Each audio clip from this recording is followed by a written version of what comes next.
Now, if any Swiss author is proof that Swiss literature has travelled beyond its borders, then Peter Stamm is that proof. His 6 novels and 3 collections of short stories have all been translated into English by the wonderful Michael Hoffman. And Peter's latest book in German is also launched this month, and there are some copies, some advanced copies. We have those in the bookshop as well. Preview copies, if you like, on our bookstore. Peter's dramas of everyday life have been compared with Chekhov, Camus, and Raymond Carver. Let's meet the man himself, Peter Stamm.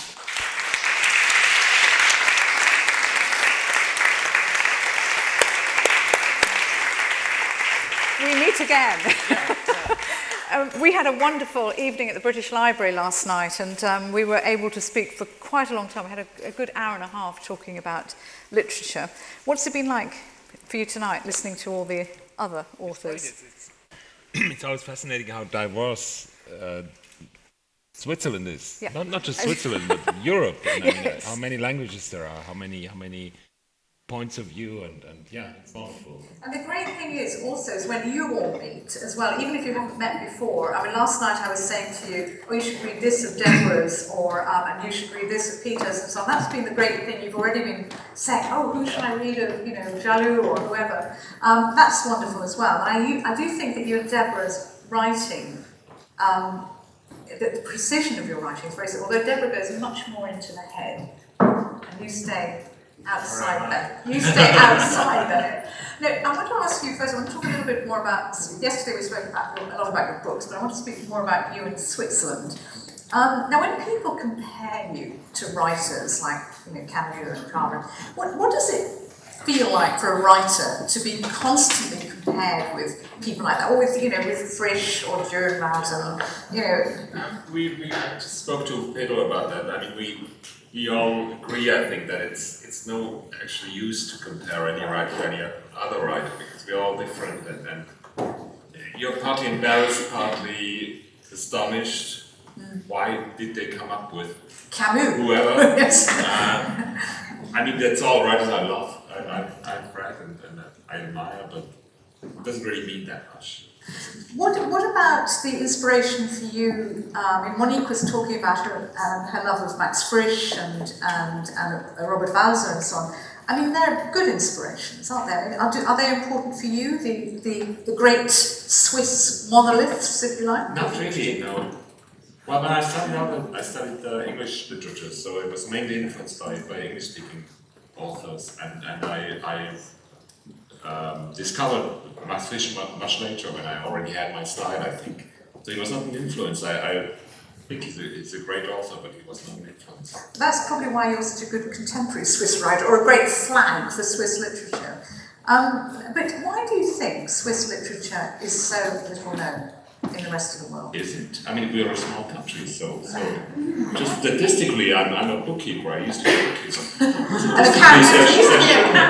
There shouldn't be too many. So you mean statistically there shouldn't be? But interesting, that's not true. Because in Iceland, for instance, now there's a country, a very small country, but there seems to be every other person seems to be a writer in Switzerland. Yeah, just met some time ago. In Iceland, yeah. But I think Switzerland there are quite a few Swiss writers, but it's obvious that China would have much more talented writers than Switzerland, because it's just like, how many times bigger than we? 1,000 times?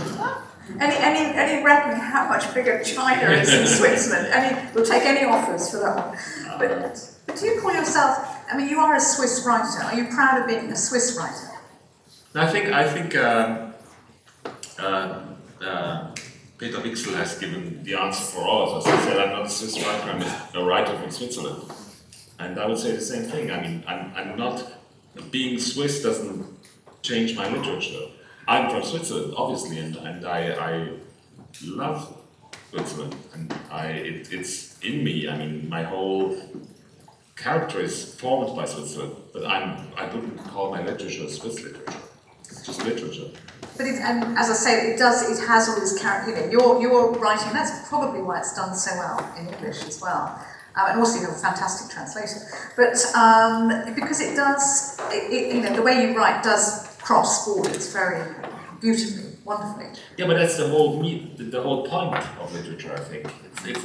Did you ever read anybody because he's Russian or because he's Chinese or because he's American? Well, sometimes you do, don't you? You know.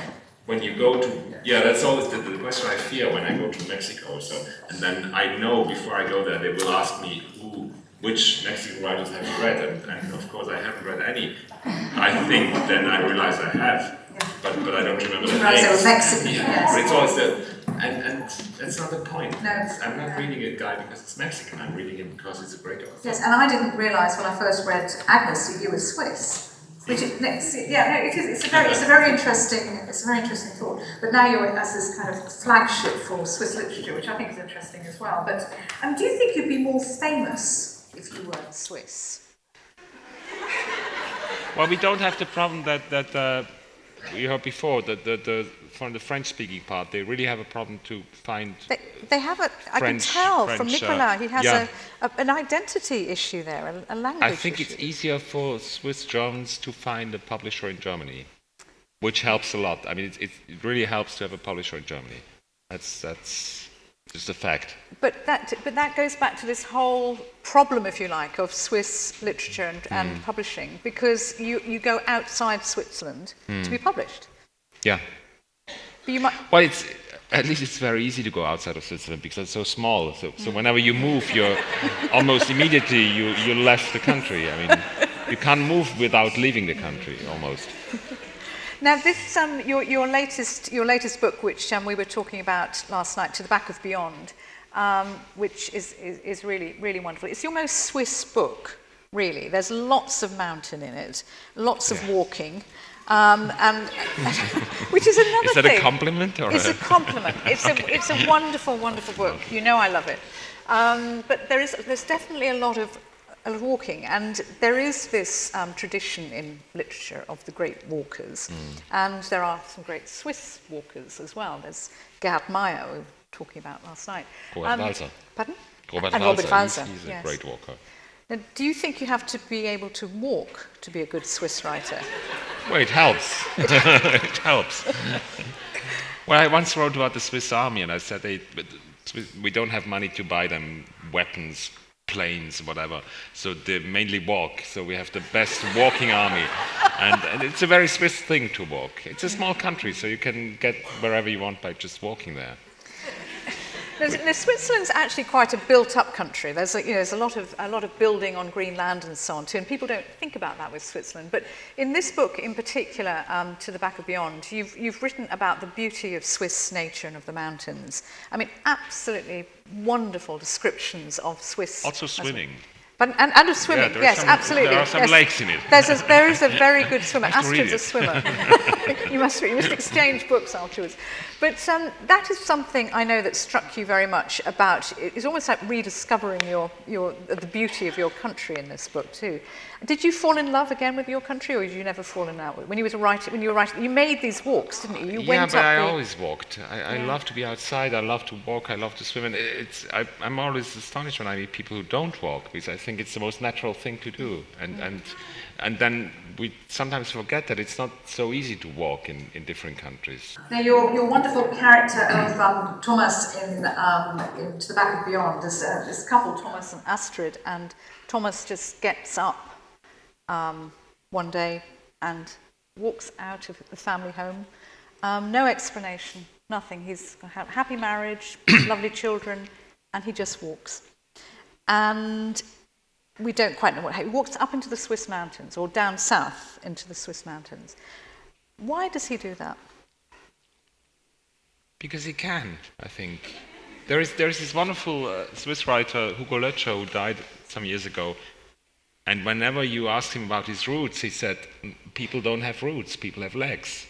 So we move. I mean, moving is a natural thing. I don't really know how he lives. I think it's just that moment in your life when you realize I can turn left or I can turn right. And he's always turned left. And this one evening he turns right and just walks out of the garden and into the landscape.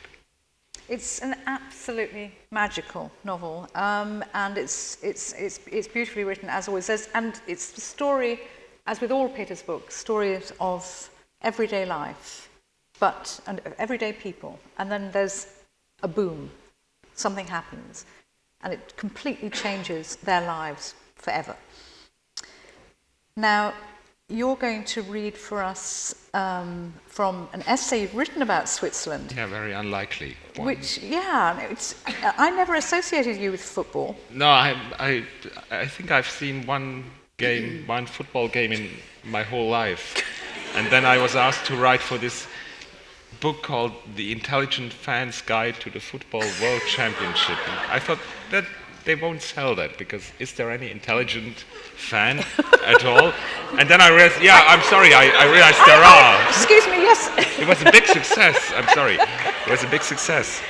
But I didn't know that there are actually intelligent people who You do realise that your sons will now never talk to you again, too? No, but I fear that Pedro won't talk to me again. So I know now that there are many smart people who love football. Don't worry, I don't. So you're talking to the right person here. So they asked me to write about Switzerland. There were like people from every country who would write about their country, not about football, just about the country. So what you ended up doing, you sort of managed to get round that by writing about Switzerland. Well, I admitted that I had only seen one game of football that I actually quite enjoyed. And would you do it again? In the text, I think it said, I liked that game, and then I just was very busy for the next 20 years, and I didn't have the time to see any other game. But it was fun, yeah. It was Turkey against France against Italy, or Turkey against Switzerland. You should remember your one game. I've seen one game in my life, and that was in Albania. And that is the only football match I've ever been to. I don't know who it was. I think it was two Albanian sides. Anyway, Peter, would you be kind enough to read for us? So I start in the middle of the text, so we won't. Okay. Maybe it's not a proper beginning, Fantastic. But ladies and gentlemen, Peter Stamm. It's about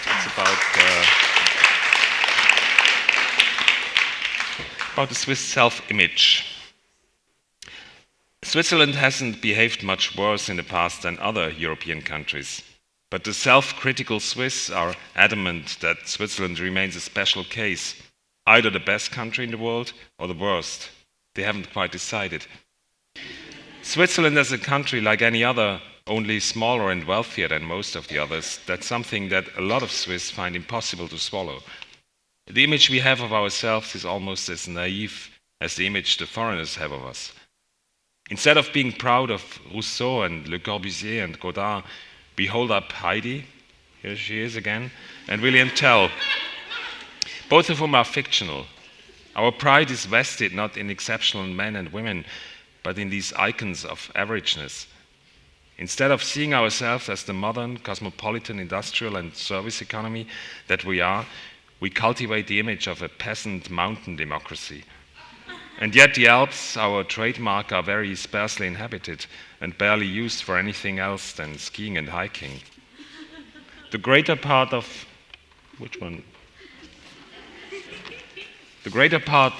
the population lives in cities and towns in the flatland. More than 70% of the working population is in the service sector. Agriculture employs about 4%. There are about as many unemployed as there are farmers. It's curious that this blatant clash between self-image and reality appears not to bother the Swiss, that they seem hardly ever to be aware of it. The image has become autonomous. It no longer depends on any reality. One of our wealthiest industrialists placed a short-sleeved peasant in the corridors of power. The worst fate that can befall a Swiss politician is that he might be taken for urbane and intelligent. Even intellectuals are careful not to speak in accentless High German. And yet Switzerland is a modern and enlightened country, as witnessed the fact that some years ago, plebiscites were carried legalizing same-sex partnerships and opening the labor market to the new members of the EU. Since the Second World War, the frontiers of Switzerland have become increasingly open. We may not be a formal member of the EU, but thanks to a series of bilateral agreements, we are firmly integrated in that community of states. I know that's a difficult theme here. The distinctiveness The distinctiveness of our regions and inhabitants has not been adversely affected. Seeing oneself clearly is never easy. Some things are so ingrained one is barely even aware of them. It's much easier to recognize the exotic than the familiar. A German friend recently described her childhood memories of Switzerland to me. She wrote about how she was forever having to greet people and how she had never gone to anyone's house without calling first. And I cite from her email, 6 o'clock is dinner time and you never disturb anyone then. In fact, the people all eat at exactly the same time, lunch and dinner anyway. Then you mustn't remind the Swiss that they weren't actively involved in the Second World War. If you do, then you'll be told about the 1 or 2 bombs that fell on Basel, as if that were something to be proud of. The women put on makeup before going to the shops, not to be glamorous, but smart at least. If you do sports, it's important that you have the right gear. And the people do quite a bit of sport and take it very seriously. If someone else's shopping trolley blocks the aisle in the supermarket and you move it out of the way, then you'll get dirty looks from people. That's not nice. You don't meddle in other people's business. But as far as scenery goes, Switzerland is very, very beautiful. I myself have often viewed Switzerland from outside. When I was living abroad, I sometimes felt homesick for Switzerland, but it wasn't the neutrality I was missing, or the watch industry, or the football team. I felt homesick for people, for my family, my friends and neighbors. I missed the pragmatism of the Swiss, their uncomplicated way of dealing with one another, their dependableness, and not least of all, I missed the very, very beautiful scenery. And I jump and read one last paragraph. I briefly become Swiss when the national anthem is played on August 1st, our national holiday. My national feeling just about lasts for the first verse of the anthem. I don't know the second. I think hardly anyone knows.